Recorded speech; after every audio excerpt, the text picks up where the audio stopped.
Assalamualaikum dan salam sejahtera semua. Selamat datang ke podcast kami. Izinkan saya perkenalkan diri saya dulu. Nama saya Kalila. Dan saya Nia. Hari ini kami membawakan seorang kalau boleh nampak lah kan. Okay.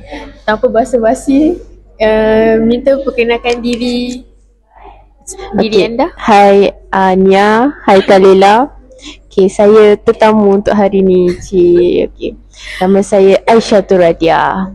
Okay, nama Aisyatul Radia. Sedap nama dia. Untuk podcast kita pada kali ini, kita akan membincangkan tentang topik yang sangat sinonim dalam kalangan masyarakat kita lah, iaitu isu-isu penggunaan media sosial di dalam Malaysia. Okay, sebelum tu saya nak tanya Aisyah lah, tetamu kita pada hari ini. Apa yang Aisyah tahu tentang media sosial? Sebelum tu saya nak cakap terima kasih lah sebab jemput saya dulu kan. Sama-sama. Okay, sebenarnya topik media sosial ni besar dan menarik kan sebenarnya. Sebab memang kita zaman moden ni memang media sosial tu boleh jadi keutamaan lah, boleh dikatakan macam tu. Okay, jadi kalau kita tengok pada realitinya, media sosial ni dah jadi sebahagian daripada hidup kita. Setuju tak? Setuju kan? Setuju. Kalau orang dulu-dulu dia guna media sosial ni untuk berhubung dengan kawan, hantar gambar, update di post Telegram. Tapi sekarang ni media sosial ni macam platform yang besar, sampaikan orang boleh buat live secara langsung untuk cari rezeki kan. Rezeki, luahkan perasaan, pendapat, ataupun untuk sumber maklumat lah yang paling penting. Betul-betul. Itu pada pandangan saya. Okey. Menarik pandangan daripada Aisyah tadi ya. Okay, saya nak tanya Aisyah sikit lah. Memang betul media sosial ni platform besar untuk kita sekarang. Kalau macam Aisyah sendiri, Aisyah rasa Aisyah bergantung sepenuhnya ataupun macam Aisyah cuba kawal penggunaan media sosial tu? Okay, soalan tu macam mendalam sikit mendalam, memang mendalam. Okay. Saya rasa dia macam ada perubahan juga kan, masa dulu dan masa kini. Okay. Dulu media sosial tu macam pelengkap hidup je lah. Tapi sekarang saya rasa memang orang bergantung kat media sosial kan boleh jadi. Kalau contohnya peniaga kecil lah, dia guna platform TikTok untuk berniaga. Pelajar macam kita guna YouTube untuk mencari maklumat kan. Okay, macam awak tanya saya bergantung ke tak, sebenarnya saya bergantung lah. Lagi-lagi saya ni seorang pelajar kan. Memang saya bergantung kat media sosial untuk cari maklumat, nak buat pentaksiran berterusan saya kan. Saya pelajar, kalau saya nak keluar, saya cari tempat menarik dekat Instagram juga, TikTok. Saya rasa memang keperluan lah, memang saya bergantung jugalah boleh dikatakan. Betul, saya setuju sangat. Macam saya juga, dari celik mata awak kita pun? memang dengan alam pun kita guna itu gadget. Okay, macam Aisyah cakap tadi kan, Aisyah bergantung, kira macam bergantung sepenuhnya. Bukan sepenuhnya tak adalah juga. sepenuhnya. Bergantung jugalah dengan media sosial. Jadi kan, bila bergantung ni kan, mestilah ada cabaran kan. Betul. Dalam kebergantungan kepada media sosial tu, apa cabaran yang dapat Aisyah rasa lah waktu menjadi pengguna media sosial sekarang lah? Soalan ni bagus lah sebab ramai orang yang terlepas pandang kan benda ni kan. Macam kita seronok nak guna media sosial ni, tapi memanglah ada banyak cabaran. Jadi hari ni saya akan kupas satu-satulah dari satu isu cabaran ke cabaran yang lain. Okay. Jadi kita mula dengan isu yang paling utama lah, yang paling besar kalau media sosial ni, tentulah penularan berita palsu. Ya, betul. Setuju. Saya pernah terkena. Orang cakap tak ada kelas, cakap ada kelas. Dan saya time tu dah pakai makeup dah. Memang apa Kalila rasa? Memang sakit hati lah. Sakit hati lah. Makeup dah mahal sekarang. Boleh jadi memang kesan lah. Kan? Jadi saya nak cakap yang penularan berita palsu ni memang isu yang berat jugalah. dia macam kritikal. Lagi-lagi kat Malaysia ni, kalau kita ambil contoh masa COVID-19 ni, memang masa tu banyak sangat benda palsu yang tersebar kan. Kadang-kadang dari orang yang biasa-biasa, bukan daripada kerajaan sendiri pun. Contohnya macam berita tentang lockdown ataupun PKP dah habis ke, macam tiba-tiba tak boleh kita sepadan ke, vaksin bahaya. Tahu. Dia macam benda tu dia tersebar dan orang percaya sebab benda tu nampak real. Ayat yang dia gunakan tu senang sangat mempengaruhi minda masyarakat yang tak ada pengetahuan tentang COVID-19. Itu kan macam media sosial tu kan naik. Jadi apa yang orang share, apa yang orang sebarkan, macam semua orang percaya. Saya bulat-bulat. Betul. Lagi-lagi golongan warga emas yang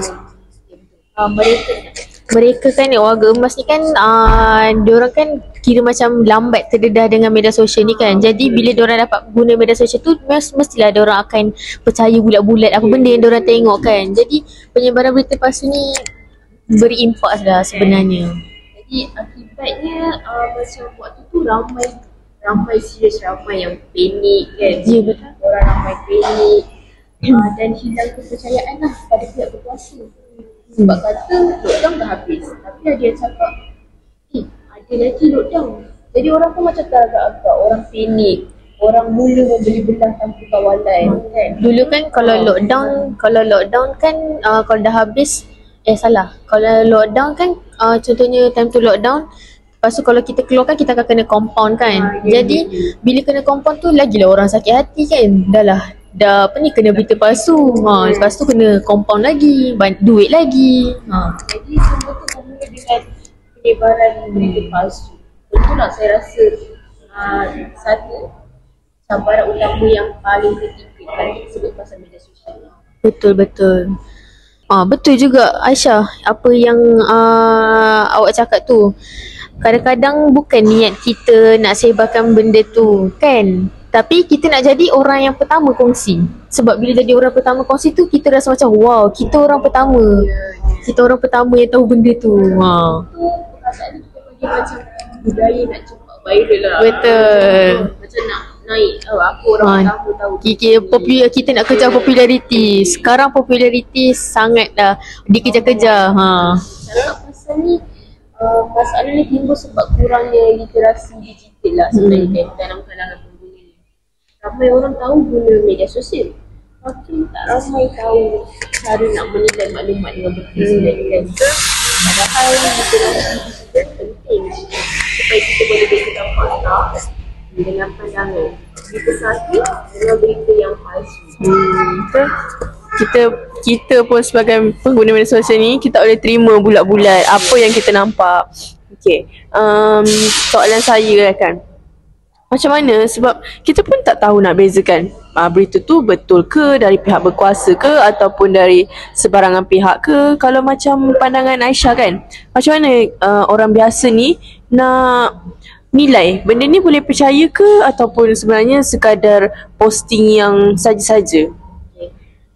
Pada pendapat saya lah kan, langkah pertama kita kena buat, kita kena semak dulu semak kesahihan berita tu.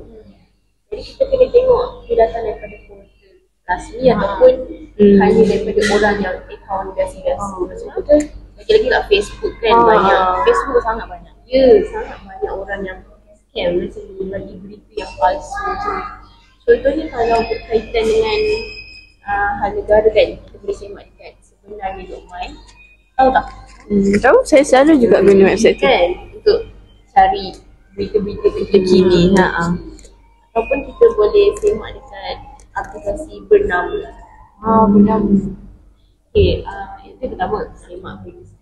Yang kedua, kita tak boleh, jangan kongsi berita yang tak pasti. Macam awak tahu tak slogan kata yang tak pasti jangan kongsi. Tahu. Yang ada iklan tu kan. Itu. Okay, kita kena ambil masa dulu lah. Kita baca, kita faham. Kalau lepas tu kita semak dulu. Kalau yakin baru kita boleh sebarkan lah. Janganlah kita terus terus share. Mood aja. mulut cakap betul kan ni, tapi dah tekan send dekat media sosial. Benda ni kena kita elakkan lah. Saya rasa kalau setakat dua langkah sebenarnya dah sangat bagus dah. Macam sangat berkesan lah. Kita nak kebimbang. Tapi dua langkah tu juga susah orang nak buat. Ya. Kita bincangkan memang senang, tapi bila kita dekat media sosial tu macam tangan lagi laju daripada fikiran.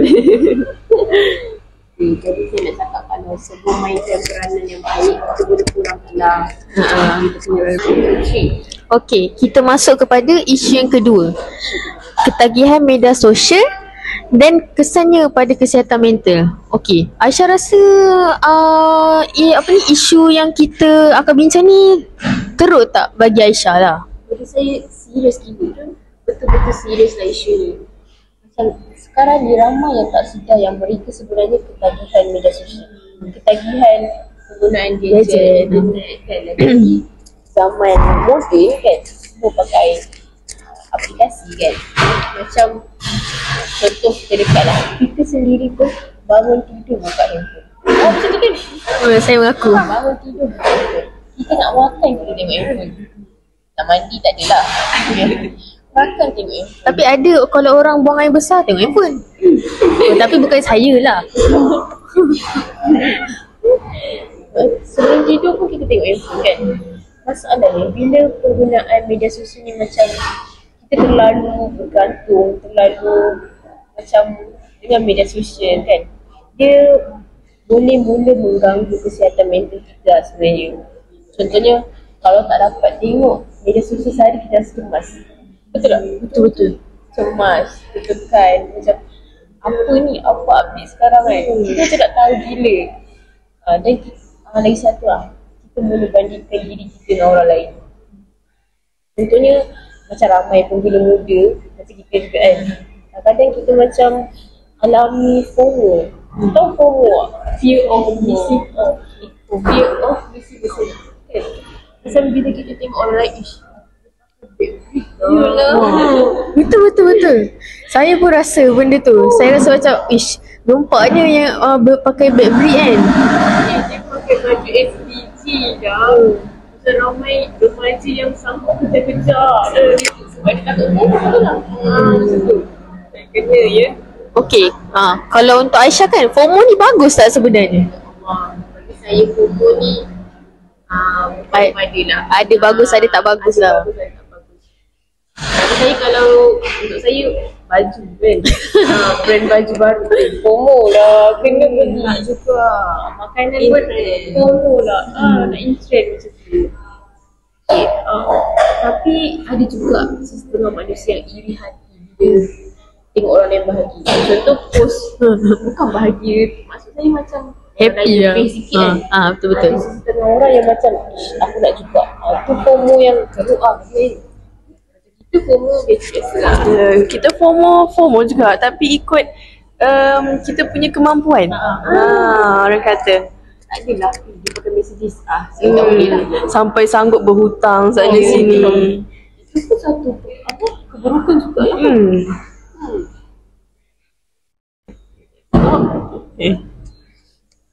Kan? Saya pun selalu rasa Okay. 1, 2, 3. Saya pun sebenarnya kan, saya jujur lah, saya pun selalulah rasa FOMO. Saya tengok orang, kalau contohnya kan sekarang saya pakai Android lah. Sekarang saya pakai Android. Jadi bila saya tengok kawan-kawan saya semua pakai iPhone kan, tak kisahlah iPhone daripada iPhone bawah ke sampai iPhone yang dah latest. Jadi saya rasa macam bestnya pakai iPhone, nanti ambil gambar dapat gambar yang cantik kan. Jadi bila saya tengok tu rasa macam bila saya dapat beli handphone. Dan saya rasa dah saya punya jiwa meronta-ronta lah, saya nak beli iPhone tu. itu jenis feeling sebenarnya. Rupanya kau pun rasa benda macam tu Ya Allah. Ramai je yang lalui hal tu sebenarnya. Tapi kita sebenarnya kena berpada-pada lah. Ingat-ingatkan diri, muhasabah. Muhasabah diri, betul? Okay. Okay, kita teruskan lah. Macam kita dah kata kita memang akan ada rasa FOMO. Orang ada tu kita nak ada tu, trend ni keluar kita nak ikut. Kalau macam untuk Aisyah kan, Aisyah rasa macam mana kita nak kawal benda ni. Macam kita tahu alamak kita boleh beli benda tu, tapi sebab itu bukan keperluan, tu just kehendak. Betul? Macam saya cakap tadi, dekatkan berpada-pada. Self awareness. Betul. Kita kena sedar lah bila kita guna media sosial tanpa tujuan ni. Lepas tu kita kena macam ada screen time limit. Kita kena hadkan penggunaan. Yang tu saya setuju sangat. Rasa FOMO sangat lah. Sebenarnya kita macam pelik. Apa benda lah. Apa kena mengenakan screen time dengan FOMO? Pada saya lah, dia sangat berfungsi sebenarnya. Macam kita kurangkan keinginan kita. Macam tu. Kapan kalau kita nampak benda tu, kita cepat-cepat scroll. Limitkan diri tu. Betul-betul. Itulah saya rasa saya boleh guna cara ni. Jadi saya rasa saya boleh guna. Jangan biarkan kita ni hidup penuh dalam dunia maya lah. Kita cerita. Kita kena berinteraksi dengan orang luar lah. Cuma bergaul. Media sosial ni jadi alat bantu. Bukan untuk kita tak bersyukur. Kan. FOMO. Sekarang ni kita akan beralih kepada isu yang ketiga. Isu yang ketiga pula. Okey. Isu apa tu kali Isu dah? apa tu? Nak tahu isu apa tu? Mari cepat. Sekarang kita akan bincangkan tentang isu bully cyber dan budaya cancel. Serius. Nampak serius kan? Ya. Tapi saya rasa tapi nampak serius kan? Okey, Ya. apa pendapat Aisyah tentang bully cyber dan budaya cancel ni? Dia teruk ke tak? Mestilah Dalam media teruk. Okey, bagi saya kan, memanglah bully cyber ni memang makin menjadi-jadi kan. Sebab orang rasa selamat di sebalik skrin. Macam lagi-lagi yang pakai akaun palsu ni, bagilah dia Anonymous. Ya. Anonymous. Dia suka hati nak komen apa kan. Okay, contohlah macam kadang-kadang sebab orang tu tak setuju je. Macam contohlah kita tak setuju pendapat dengan orang tu, sampaikan kita boleh gunakan kata-kata kesat dekat komen. Bukan kita lah, harap-harap bukan kita kan. Orang tu boleh gunakan kata kesat. Contohlah yang bagi pendapat tu tak handsome, ya Allah. Lepas tu kat komen macam diamlah, dah lah tak handsome kan, macam tu. Awak selalu nampak kan komen macam tu? Selalu Ya. Kalau satu video tu saya select, saya tengok komen ada je. Memang komen macam tu. Memang adalah yang mulut macam tu, yang tangan type kan.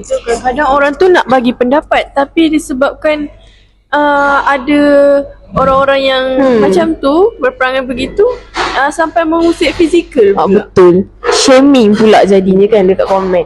Daripada nak bagi pendapat terus kena shaming. Ya Allah. Lagi saya tak cakap budaya cancel kan. Bila budaya cancel ni muncul, dia macam ramai rasa yang mereka tu berhak nak hukum orang lain. Macam saya cakap tadi lah, kalau contoh pengaruh tu lah, dia bagi pendapat, tapi sebabkan tak handsome terus kena cancel kan. Jadi masalahnya sekarang semua tu boleh datangkan kesan buruk tau dekat orang tu sendiri. Ada yang kesan psikologi besar, macam ada yang trauma terus nak buat video. Ada yang macam takut dah nak bersuara, nak keluarkan pendapat dia sendiri kat platform kan. Sedangkan Malaysia ni kan negara yang dia bagi masyarakat dia beri hak bersuara kan. Betul. Ada yang terpaksa tutup akaun lah sebab betul. Takut sangat, malu.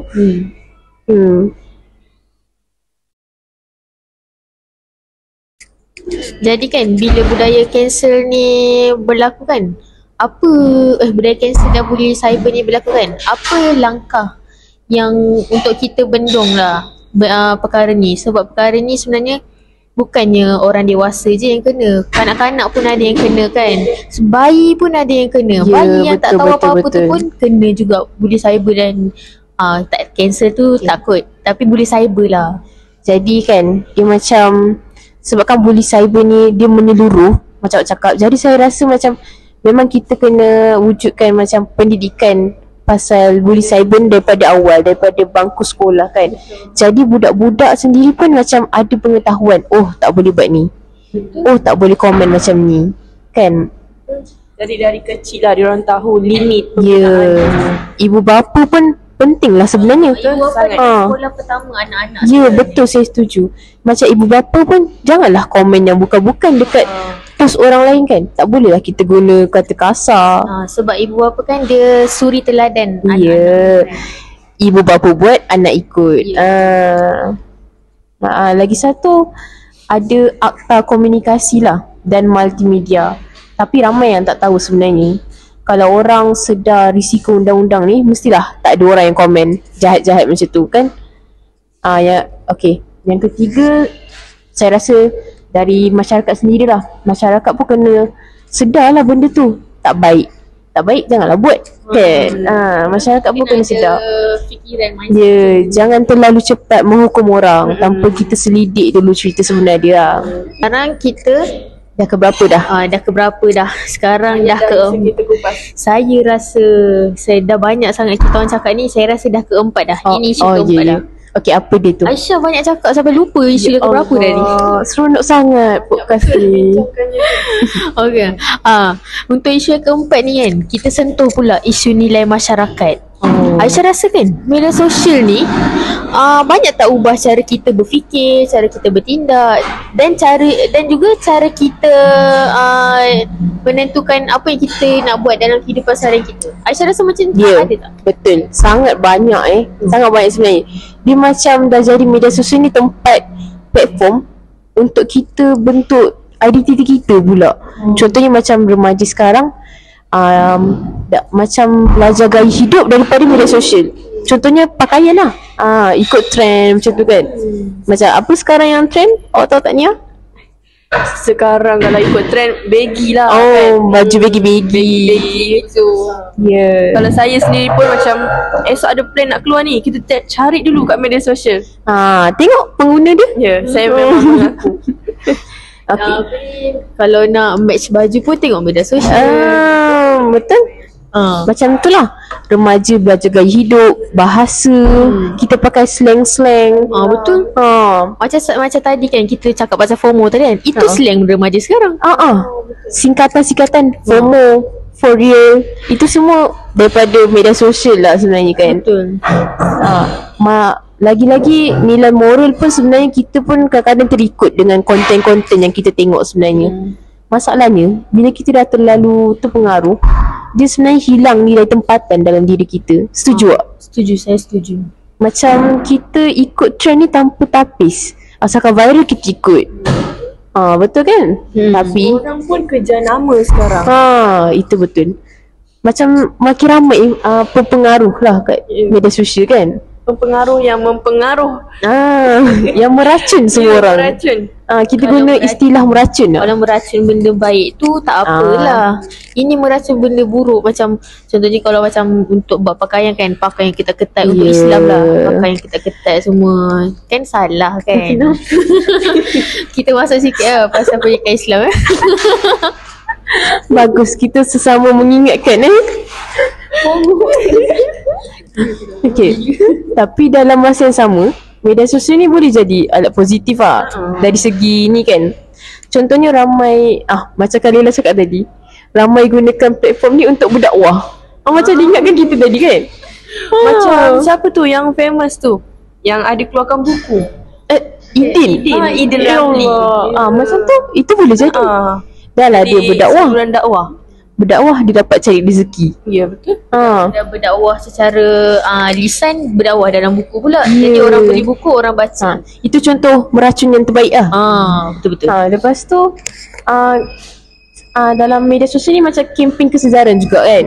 Ataupun kongsi ilmu lah. Macam sekarang kan dah ada, kita boleh buat live kan, siaran langsung.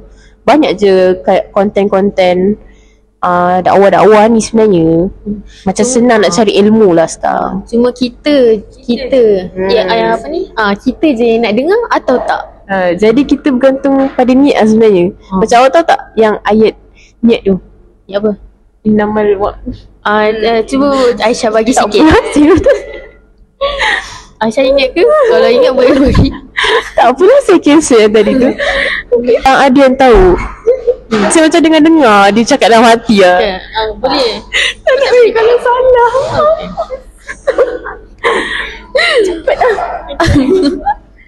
Okey, tapi jadi kan Aisyah, Ya. nak tanyalah.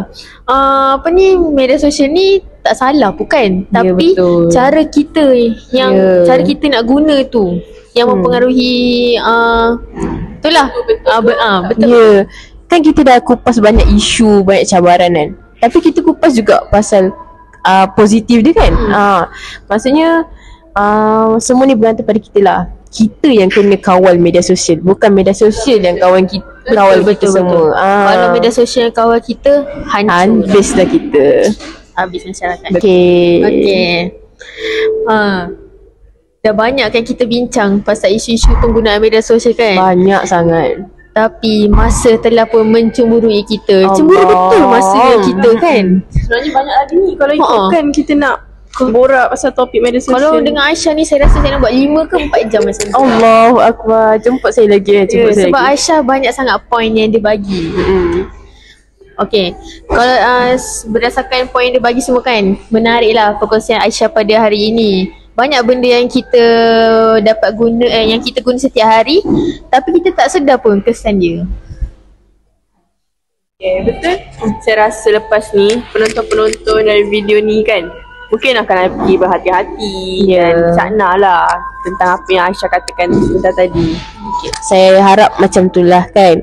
Jadi saya nak bagi kesimpulan sikit boleh? Boleh, silakan. Boleh. Jadi kesimpulannya lah, media sosial ni memang ada banyak manfaat. Tapi kita pun sendiri kenalah jadikan, macam saya cakap, kita yang kawal media sosial. Jangan jadikan dia sebagai racun dalam diri kita sebenarnya, dalam masyarakat kita. Jadi saya ulang balik kita kena semak maklumat, semak sahih ke tak dalam sebenarnya.com. Kita kena kawal masa, kita kena amalkan etika lah dalam setiap perkongsian kita. Jari tu janganlah nyanyi tak boleh tak. Ya, pemikiran kita pun janganlah tengok tak handsome sikit. Jangan. Otak datang dulu baru tindakan. Ya, Betul. otak datang dulu, betul. Itu penting. Jadi saya rasa lah, bukan saya rasa, tapi memang kalau semua, memang saya rasa kalau semua pengguna bertanggungjawab, tak adalah isu-isu macam ni kan. Barulah media sosial ni boleh jadi ruang yang sihat dan membina masyarakat. Okay. Terima kasih banyak Aisyah. Memang perkongsian Aisyah memang bermanfaat. Mantap. Saya sendiri memang banyak saya ambil info-info dan tips-tips yang Aisyah share. Betul. Saya juga akan saya juga akan ambil lah info yang Aisyah cakap pasal FOMO tadi. Saya cakap saya FOMO kan. Saya akan gunalah tips-tips yang Aisyah bagi tu. Sama-sama lah sama-sama. Okay, terima kasih Aisyah atas perkongsian pada hari ini. Sama-sama. Terima kasih juga jemput saya lah. Minta maaf kalau ada salah dan salah tutur bicara saya pada hari ini. Ya, saya pun minta maaf. Kita ada kongsi. Mungkin dari kami ada terkurang dan terlebih. Kami minta maaf. Ya, saya pun minta maaf juga kalau saya bahasa saya lah, mungkin lah kan. Saya minta maaf lah. Sebab semua yang baik itu datang daripada Allah. Saya ni siapalah kan. Saya hanya manusia biasa. Saya datang ni pun nak men-sharekan ilmu tu. Sungguh rendah diri tetamu kita pada hari ini. Okey, itu saja daripada podcast kami. Sekian. Wabillahi taufiq wa hidayah. Wassalamualaikum warahmatullahi wabarakatuh.